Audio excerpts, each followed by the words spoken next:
Hey pals, John here with the LensPal, and today we're going to take a look at this, the Sony a7 IV.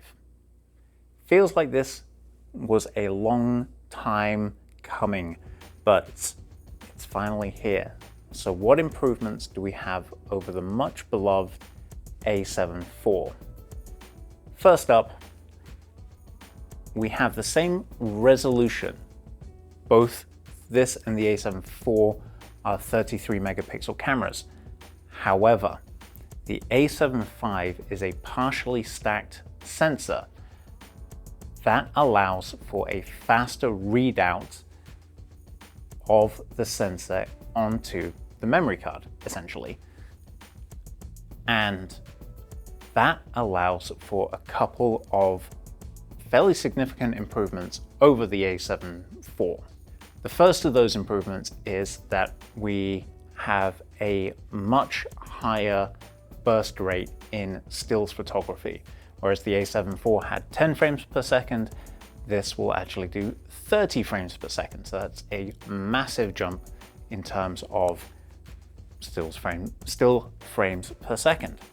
When we look at the video side of things, that faster readout actually allows us to do 4K 60 without a crop. In fact, it's oversampled from 7K.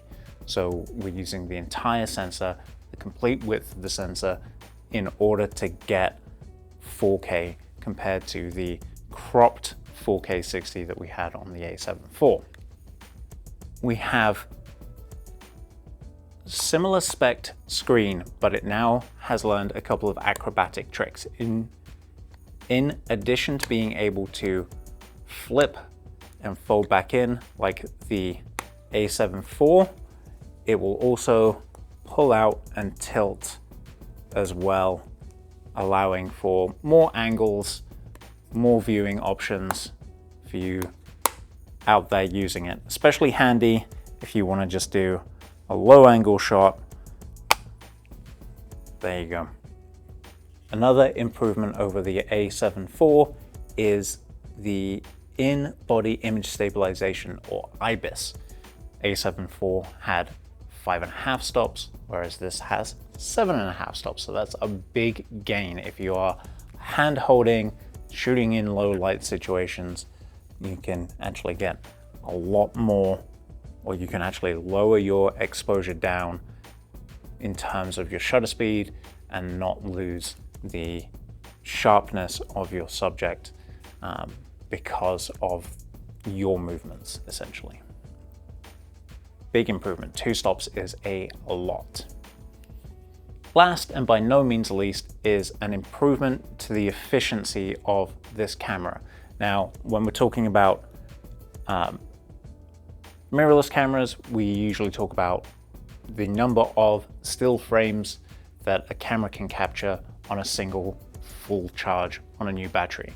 And with this, we've gone from, I want to say it was 580 on the previous body up to over 700. We've got, I want to say it's 750 on the new body. It's about 170 shots extra on a single charge of a battery that you're going to get out of this, the a7 V.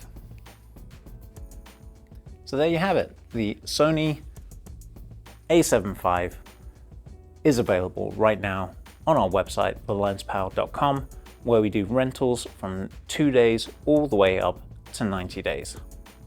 If you found this video helpful or informative, or if you'd just like to hear me talk about stats of cameras, please consider giving us a like, subscribe, share, tell a friend, smash a bell, and whatever it is that Sony's social media team are saying this week.